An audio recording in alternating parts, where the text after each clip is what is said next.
Right, we're back again. I've had a request about the foot pedal. Obviously, the electric foot pedals on the sewing machines. This one looks like this.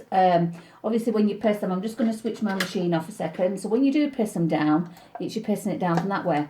I always get the students to do it this way, so they've got more control. I'll show you in a minute because I'll put it down on the floor. If you have it that way, you are putting your foot down, and you will get a faster speed. As somebody said, oh yeah. It can sew quicker. That's all right if you're experienced and you're after sewing quickly to get through an awful lot of things. But when it comes to beginners and students, I would always suggest to do it this way. What you do, you put obviously the foot on the floor, foot pedal on the floor, and I don't know if you can see my foot. Then you can just put your foot on there. So all I'm going to do is I'm going to put the sewing machine on. And I'm going to just put my foot on the pedal, nice and gentle. Now I can go faster like that, and you can hear the sewing machine going faster. If I do it this way, yes, I can sew, but it's more awkward having to put your foot down, and yeah, you do get faster speed. Either way, you've got a lot of pressure. You can do this. I would always say it's safer. I'll just turn it round to do it this way, so you can keep control. It's a bit like when you're driving a car. Okay, right, what we're going to do today, I'm just going to show you so I can show you some simple sewing on the sewing machine. Some of you, the girls might like this whilst you're off. I created a template just out of some card of a triangle. We're going to do some bunting, and all you do is got your piece of fabric. You probably have a tailor's pencil, so just use a normal pencil. It doesn't need to be too dark. My fabric looks a little bit on the crease side, so all I'm doing is just drawing around it. But to get more of them, you can alternate them like that. Try not to use things like marker pens because they can stain. Now once you're happy with that, you will probably just have normal scissors, fabric scissors. I have some pinking shears. What I'm using the pinking shears, this is so that I can get a different, like a perforated edge on the piece of your fabric, but also it stops my fabric from fraying. And what we're aiming to do, my granddaughter's going to be sewing all these. I am going to start her off, and then she's going to be finishing it off, and it's going to go into her bedroom. So I'll just show you what they look like.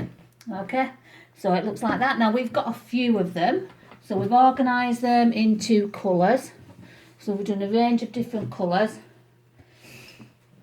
all to go with their bedroom, and then I'll show you how we're going to stitch them. So we've got them in some sort of order, and so you can have them all the same if you wish, or you can leave them having different things.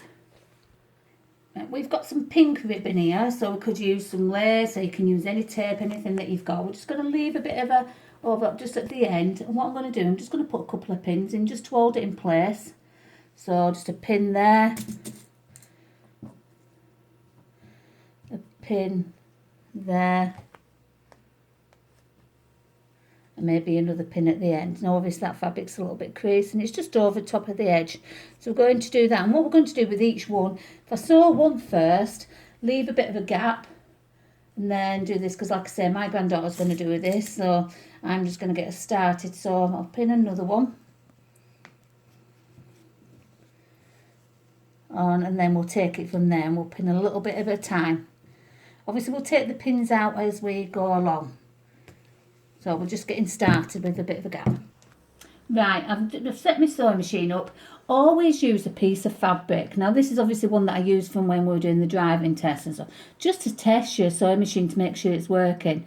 So remember, I'm putting the presser foot down, and I'm putting my foot on the pedal, and I'm just checking to make sure it's sewing correctly.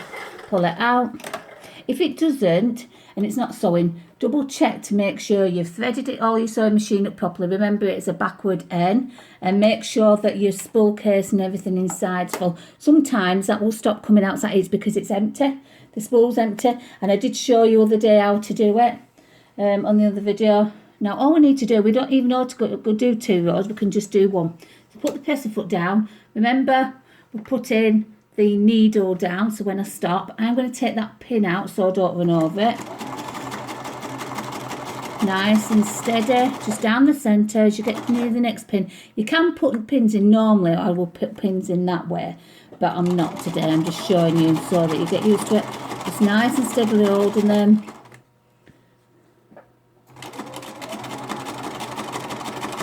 And just get to that bit.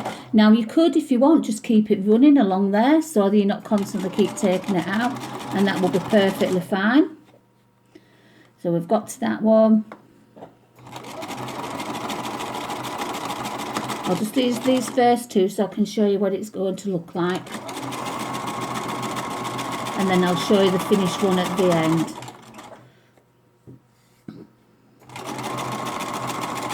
Now I'll just take that out a second just so I can show you. Remember, needle needs to come up. And just pull it. Cut it off or cut off. And there you've got your start of your bunting. Okay, so we're going to continue with this, but you can get to see how it looks like, and you can put it all up in the bedroom somewhere just to spruce up your bedroom. That'll look lovely. Enjoy, and hope there'll be more videos to follow.